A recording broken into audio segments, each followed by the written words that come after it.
오후에도 말씀을 사모하여 예배의 자리에 나오신 여러분들을 환영합니다. 옆에 분을 보시고 생명을 주시는 예수님께 나아갑시다 라고 인사하시기 바랍니다. 예, 이 시간 생명의 떡 우리 예수님이라는 제목으로 함께 말씀을 나누고자 합니다. 사람마다 꿈꾸는 인생이 있고 저마다 원하는 삶이 있습니다.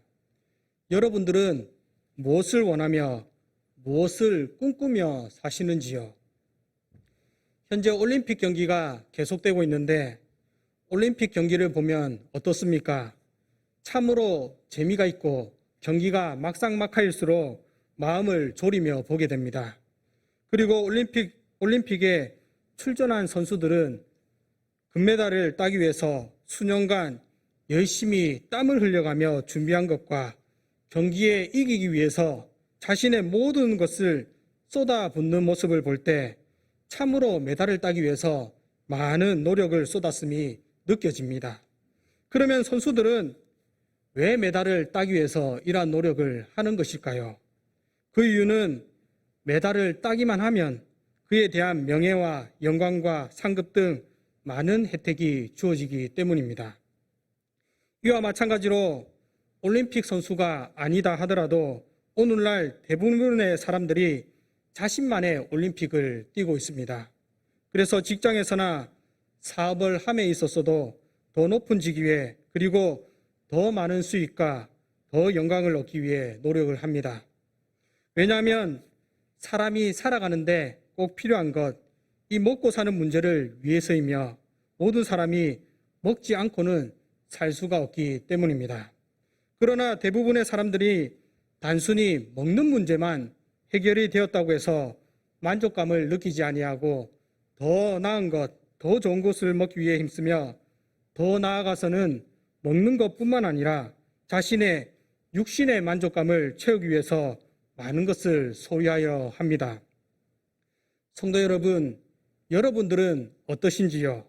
지금 있는 것으로 만족하고 더 이상 모을 필요 없이 더 욕심을 부리지 않고 가진 것을 다 나눠주고 그날 하루하루 주어진 것에 만족하는 삶을 사시는지요? 우리나라 속담에 보면 고기도 먹어본 사람이 많이 먹는다라는 말이 있습니다. 이것은 좋은 것으로 채우면 채울수록 더 좋은 것, 더 나은 것을 원한다는 것입니다. 그러면 이러한 삶, 더 나은 삶을 위하여 어려서부터 공부도 열심히 하고 좋은 대학에 나와서 좋은 직장에 취업하여 많은 명예와 부를 누리게 된다면 이것이 과연 자신의 인생의 전부를 책임져 줄 보장이 되는 것일까요? 세상 사람들은 이러한 인생을 향하여 멋진 인생, 성공한 인생이라고 하지만 그의 평생의 삶을 그것이 책임져 줄 수 없다라는 것입니다. 왜냐하면 우리의 인생은 육신의 삶으로 끝나는 인생이 아니라 죽음 이후에는 그에 대한 영원한 심판이 있기 때문인 것입니다. 따라서 참된 지혜를 가진 사람이라면 지금 살고 있는 현재만 바라보는 것이 아니라 이후에 영원히 살게 될 그것을 바라보며 준비한다는 것입니다. 그러면 영원한 것을 위하여 준비하는 인생, 참된 인생의 승리자가 되기 위한 인생은 어떤 인생인 것일까요? 오늘 우리에게 주시는 말씀을 통하여 우리가 한번 살펴보고자 합니다. 오늘 말씀에 보니 세상의 만족을 위하여 그것을 쫓아가는 사람들이 나타나고 있습니다. 본문 26절 다 같이 한번 읽어보겠습니다. 예수께서 대답하여 이르시되 내가 진실로 진실로 너희에게 이르노니 너희가 나를 찾는 것은 표적을 본 까닭이 아니요 떡을 먹고 배부른 까닭이로다.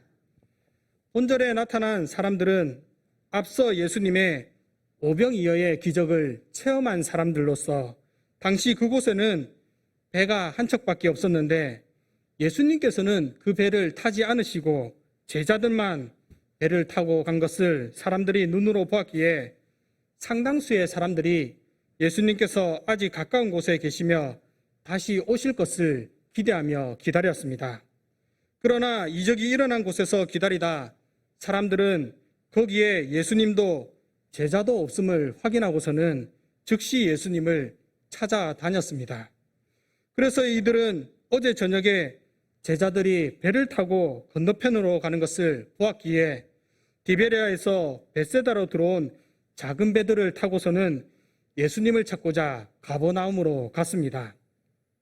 이들이 배를 타고 바다 건너편 가버나움에 이르자 놀랍게도 예수님께서는 거기 계셨고 그들이 바라는 바를 이루기 위해서 찾던 예수님을 만나 내심 기뻤지만 그 사실을 겉으로 드러내지 아니하고 예수님을 향하여 랍비여 언제 여기 오셨나이까? 라고 물었습니다.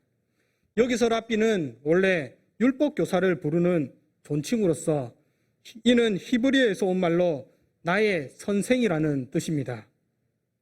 원래 이는 랍비 학교를 졸업한 율법교사를 가리키는 호칭이었으나 신약에서는 주로 예수님을 부르는 존칭으로 사용이 되었으며 이들이 이렇게 부른 것은 진정 예수님이 어떤 분이신지를 잘 몰랐기 때문입니다. 예수님은 이들의 질문에 답을 하지 않으시고 이들이 자신이 찾은 이유에 대하여 지적을 하셨습니다. 예수님을 만나기 원하는 무리들은 겉으로 보기에는 열심히 있는 예수님의 추종자처럼 보이지만 전지전능한 하나님이신 예수님께서는 그들의 마음을 감찰하시기 때문에 그들의 세속적인 동기와 목적을 잘 알고 계셨던 것입니다. 실제로 그들은 하나님에게로 돌아가고자 예수님을 찾은 것이 아니라 현실적인 필요에 의해서 찾았기 때문에 오병이어의 사건을 통하여 나타난 예수님의 신성과 예수님이 생명의 떡이 되신다는 표적이 그들에게는 중요하지 않았습니다. 그들에게는 배불리 먹고 포만감을 느꼈던 떡들, 즉 그들의 주요 관심사는 육신의 욕구를 만족시키는 썩을 양식일 물질에만 관심이 있었다는 것입니다. 성도 여러분, 한번 생각해 보시기 바랍니다. 올림픽에 출전한 선수들이 금메달만 따기만 하면 그의 인생에 먹고 사는 모든 문제가 해결이 되듯이 예수님을 임금으로 삼기만 하면 예수님이 음식도 무한정으로 만들고 심지어 원하시면 금도 무한정으로 만드실 수 있으며 현재 처해 있는 로마의 식민지에서 벗어나 지상 최강의 나라도 이룰 수가 있는 것입니다. 상상만 해도 이 얼마나 좋은 것이며 예수님이 임금이 되어 세계 최대 강국으로 수많은 물질의 혜택을 누리며 살게 된다면 이것이야말로 천국이 아니겠습니까? 당시 이들의 생각은 그러하였다는 것이며 오늘날 세상 사람들뿐만 아니라 수많은 그리스도인들이 이러한 인생을 꿈꾸며 살아간다는 것입니다.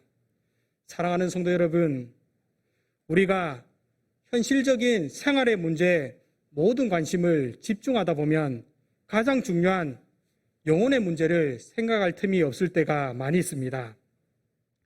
우리가 살면서 육신의 필요를 채우는 것, 이것도 중요하지만 궁극적으로 우리가 관심을 가지고 중요시 여겨야 할 것은 땅에 있는 것이 아니라는 것입니다.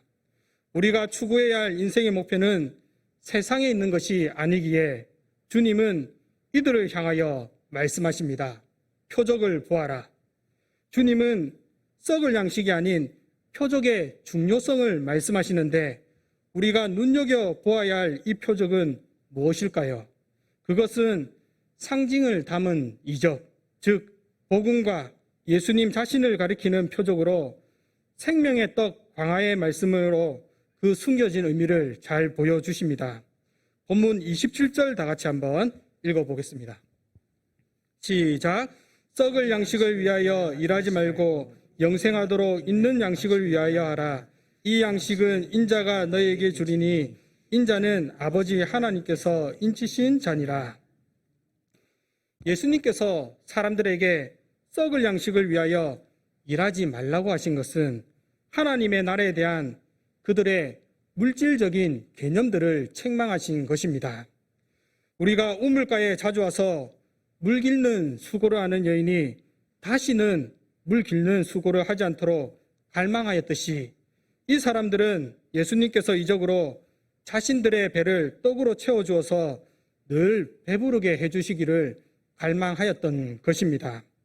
그러나 우리가 기억해야 할 것은 그 전날에 먹었던 떡은 비록 이적을 통해서 만들어졌지만 결국 한때 쓰이고 없어질 단순한 물질적인 것일 뿐이었다는 사실입니다.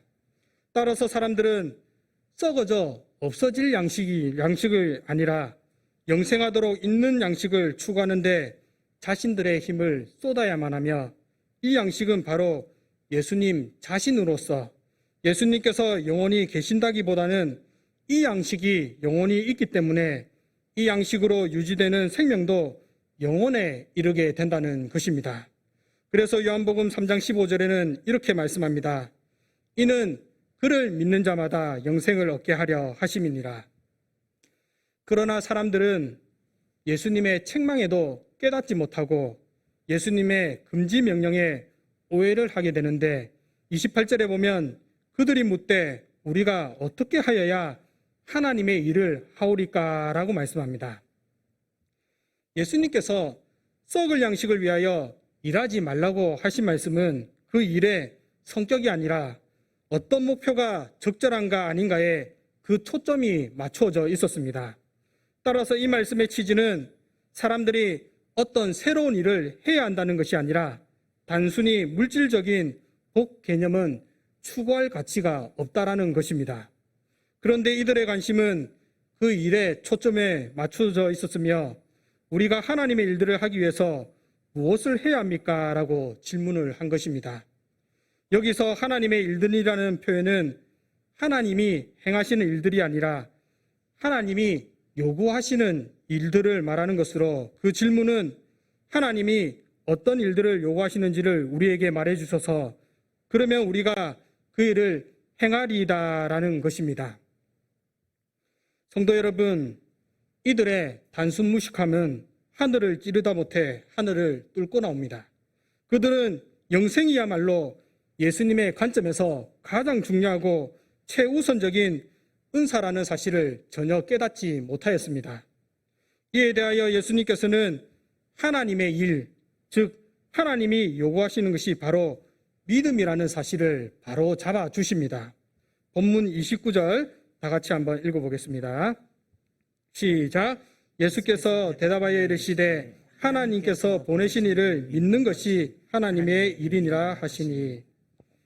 예수님께서 말씀하시는 이 믿음은 추상적인 믿음, 구체적인 대상이 없이 실존적으로 어떤 믿음을 갖는 것이 아닙니다.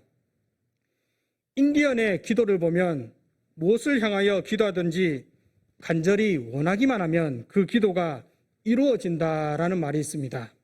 그래서 인디언들은 비가 오지 않을 때 황무지의 바람에게도 대지의 뜨거운 열기에게도 심지어 가뭄에게도 깊은 몰입과 집중 속에서 기도를 합니다. 그리고 언젠가는 모르지만 시간이 지나 비가 내리게 되면 이것이 자신들의 믿음이 이루어진 결과라고 말합니다. 하지만 주님께서 말씀하시는 믿음은 이러한 것과는 반대되는 것으로 명확히 예수님께서 보내시니 예수 그리스도를 믿어야 한다는 것입니다. 여기서 믿는다는 것은 현재 가정법으로 계속해서 믿는 것을 말하며 하나님이 사람들에게 요구하시는 것은 현재적인 일들이 아니라 고유한 기독론적 대상을 가진 믿음으로써 하나님을 기쁘시게 하는 방법이 예수님을 믿는 믿음뿐이며 아무도 이 믿음이 없이는 하나님을 기쁘시게 못한다는 것입니다. 그래서 바울은 그러므로 사람이 의롭다 하심을 얻는 것은 율법의 행위에 있지 않고 믿음으로 되는 줄 우리가 인정하노라라고 말씀하는 것입니다. 성도 여러분, 우리가 아는 대로 하나님께서 아브라함을 의롭다 하신 것도 바로 그 믿음 때문이었으며 믿음이 그로 하여금 하나님의 인정을 받게 된 이유였습니다. 따라서 하나님의 이름으로 아무리 많은 일을 할지라도 예수님을 진실로 믿지 않는다면 그 누구도 전혀 인정을 받지 못하며 하나님께서 인정하시는 사람은 예수님을 진실로 믿는 자라는 사실을 명심하시기 바랍니다. 사람들은 하나님이 보내신 자이신 나를 믿으라는 예수님의 요구에 자신들로 하여금 믿도록 할 수 있는 예수님의 표적과 하는 일이 무엇인지를 물었습니다. 이에 우리는 이미 행하신 5,000명을 먹이신 이적이 충분한 표적이 되지 않았나라고 생각해 볼 수 있지만, 사실 이 이적이 사람들로 하여금 예수님이 바로 하나님이 약속하신 모세와 같은 선지자일 것이다 라고 생각하게 만들 수도 있었다는 것입니다. 따라서 이들은 모세가 행하였던 것보다 더 대단한 표적들을 예수님께 요구하는데, 그러면 이들이 요구한 표적은 어떤 것인가? 그들은 예수님께 당신은 무엇을 할 것인가? 라고 묻습니다. 예수님이 많은 무리를 먹이신 이적과 그리고 썩을 양식과 영생하도록 있는 양식을 대조하여 말씀하신 것이 서로 결합이 되어 사람들은 자연스럽게 광야에서 하나님이 내려주신 만나를 생각하게 되었습니다. 실제로 그의 조상들은 광야에서 만나를 먹었고 그 만나는 시간이 지나면 썩었습니다. 그리고 예수님께서는 만나보다 더 나은 것을 주겠다고 약속하고 있다는 점에서 무리에게 있어서는 그 만나의 이적보다 훨씬 더 극적인 이적을 베풀 준비가 되어 있다는 것을 의미하는 것이었습니다. 우리가 이러한 점에서 본다면 예수님의 주장이 보여주듯이 그가 모세보다 더 우월하다면 그를 따르는 자들에게 모세의 제자들이 보았던 것보다 더 크고 놀라운 표적들을 목격할 수 있는 특권이 주어지는 것이 당연한 게 아닌가라고 생각해 볼 수가 있습니다. 그러나 주님은 이들의 요구를 들어주실 수가 없었습니다. 왜냐하면 예수님께서 그들의 요구를 들어주신다면 그것이 그들이 전날에 드러내었던 그 열망이 옳다는 것을 이제 와서는 인정하는 것이 되기 때문이며, 또한 그보다 더 큰 문제는 무리의 그러한 요구를 들어주게 된다면 예수님의 계시와 구원의 사역이 무리에 의해서 휘둘릴 수밖에 없는 결과를 가져올 수밖에 없기 때문인 것입니다. 따라서 예수님은 이러한 이들을 향하여 2번이나 반복하여 강력하게 말씀하십니다. 본문 32절 다 같이 한번 읽어보겠습니다. 예수께서 이르시되 내가 진실로 진실로 너희에게 이르노니 모세가 너희에게 하늘로부터 떡을 준 것이 아니라 내 아버지께서 너희에게 하늘로부터 참떡을 주시나니. 이들은 모세에게 지나친 관심을 쏟아온 반면에 궁극적으로 하늘로부터 떡을 준 장본인이 되신 하나님에게는 전혀 관심을 가지지 않았습니다. 그래서 예수님은 광야에서 주어진 만나가 아니라 지금 아버지께서 주고 계시는 것이 바로 참떡임임을 말씀하고 있는 것입니다. 당시 어떤 유대인들을 보면 너는 와서 내 식물을 먹으며 내 혼합한 포도주를 마시고라는 의인화된 지혜가 말하는 잠언을 근거로 하여 비유적인 의미에서 모세의 율법인 토라를 떡으로 지칭하였습니다. 이러한 사고방식에서 하나님이 모세를 통해서 준 만나는 하늘로부터 참된 떡이 아니고 하나님이 모세를 통해서 계시한 토라도 참된 토라가 아니라는 것입니다. 단지 이들은 비유적인 형태로 올바른 방향을 제시한 것일 뿐이며 하늘로부터 온 참된 떡이자 참된 토라는 예수님 자신뿐이라는 것입니다.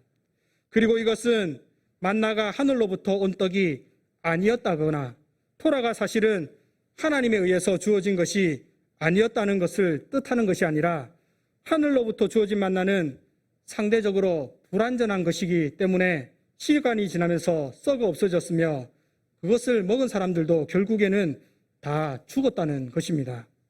따라서 만나의 주된 역할 중 하나는 장차 하늘로부터 오게 되어 있는 참떡의 모형으로서 그 역할을 하는 것이며, 마찬가지로 모세의 율법은 실제로 하나님께서 주신 것이지만 결국에는 그것이 지시하였던 것이자 그것을 성취한 것에 의해 대체될 것이었다는 사실인 것입니다. 사랑하는 성도 여러분, 하나님의 떡이 무엇입니까? 그것은 하늘에서 내려 세상에 생명을 주느니 바로 예수 그리스도를 말합니다. 예수님은 유대인이나 이방인이나 차별 없이 멸망에 처해 있는 모든 사람들에게 영원한 생명을 주시는 분이십니다. 여러분들은 이 사실을 믿으십니까? 그런데 회당의 무리는 도무지 이것을 깨닫지 못하였습니다. 34절에 그들이 이르되 주여 이 떡을 항상 우리에게 주소서라고 말하듯이, 그리고 우물가의 여인이 주여 그런 물이 있다면 내게도 주사 목마르지 않고 또 여기 물기로 오지 않게 하옵소서라고 하는 요구와 마찬가지로 이 요구 역시도 세상적이고 세속적인 수준에 벗어나지 못하고 있다는 것입니다.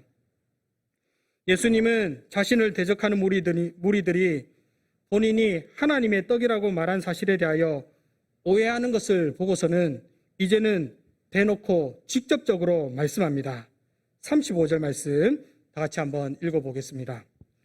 예수께서 이르시되 나는 생명의 떡이니 내게 오는 자는 결코 줄이지 아니할 터이요 나를 믿는 자는 영원히 목마르지 아니하리라. 이들은 예수님을 향하여 이 떡을 항상 우리에게 주소서라고 말함으로써 하늘의 떡도 한 번 주어지는 것이 아니라 계속해서 반복해서 주어져야 할 것이라는 생각을 나타내었습니다. 그러나 이와 반면에 예수님께서는 이러한 자들에게 내게 오는 자는 결코 줄이지 아니할 것을 말씀하시는데, 이러한 예수님의 말씀은 자기가 씻어준 사람은 또 다른 목욕을 할 필요가 없고 단지 발만 씻으면 된다고 하신 말씀과 비슷한 것으로 지속적으로 그를 의지하고 지속적으로 그에게 먹는 것이 필요하지 않다라는 것이 아니라 예수님과의 첫 만남으로 인해 그들 가운데 있는 공허함이 온전히 충족되었음을 말씀하는 것입니다. 따라서 사람이 하늘로부터 영원한 생명을 얻게 되는 비결은 예수님께로 오는 것, 즉 예수님을 믿는다는 것으로, 예수님은 생명의 떡이시지만 그를 먹는 자가 아니라 그에게로 오는 자가 줄이지 않게 될 것이며, 마찬가지로 그를 마시는 자가 아니라 그를 믿는 자는 목마르지 않게 된다는 것입니다. 성도 여러분, 이제 결론입니다. 하나님께서는 예수 그리스도를 통해 모든 사람은 구원으로 초청하십니다. 어떤 방식으로든지 복음을 들은 사람들, 복음을 접할 기회를 가진 사람들은 부르심을 받은 것으로 생각해야 하며 이제 선택과 결단은 그 자신의 몫이 되었습니다. 오늘날 수많은 사람들이 생명의 떡이신 예수님의 말씀을 듣고도 믿지 아니합니다. 그러나 주님의 초청에 응하는 사람들에게는 영원히 목마르지 아니함이 주어진다는 것입니다. 여기서 영원히 목마르지라는 말은 육체적으로 갈증을 느끼는 것은 물론이고 애타게 바라다라는 뜻으로 예수님을 믿을 때에야 비로소 사람이 참된 만족을 얻게 된다는 것입니다. 따라서 예수님이 없는 사람들은 세상적으로 많은 것을 소유하고 누릴지라도 참된 만족을 알지 못한 채 결국에는 허무와 절망, 불행, 좌절과 불안과 두려움 등에 쌓여서 살아가게 되는 것이며, 이것은 수많은 사람들에 의해 입증된 사실이므로 그 누구도 부정하지 못한다는 것입니다. 반면에 예수님께로 나오는 자는 설령 그 눈에 보이는 소유가 없다 할지라도 참된 만족과 기쁨이 그 안에 넘친다는 것입니다. 그래서 예수님을 만난 베드로는 생명의 떡이신 예수님에 대하여 그분이 누구이신지, 그분이 무엇을 하러 오셨는지 몰랐지만 그 사실을 조금이나 알게 되었을 때 그 삶에 변화가 있었습니다. 누가복음 5장 8절에 보면 시몬 베드로가 이를 보고 예수님의 무릎 아래 엎드려 이르되 주여 나를 떠나소서 나는 죄인이로소이다 라고 말씀하며, 누가복음 5장 11절에는 그들이 베드로를 육지에 대고 모든 것을 버려두고 예수를 따르니라고 말씀하고 있습니다. 사랑하는 성도 여러분, 우리 예수님은 누구이십니까? 무엇이 생명이고 무엇이 진정으로 사는 길인지 모르는 사람들은 예수님을 버리고 세상의 것을 쫓아 행하지만, 예수님이 진정으로 누구이신지를 아는 사람은 자신의 모든 것을 버리고서라도 예수님께 나아간다는 것입니다. 왜 그렇습니까? 예수님께로부터 모든 것이 나오고 예수님께 모든 것이 있기 때문입니다. 따라서 멸망당할 어리석을 자처럼 없어질 것을 위하여 영원한 것을 버리는 자가 아니라 우리에게 영원한 생명을 주시는 그 예수님을 끝까지 붙들고 살아가는 저와 여러분들이 다 되시기를 바랍니다. 다 같이 기도하겠습니다.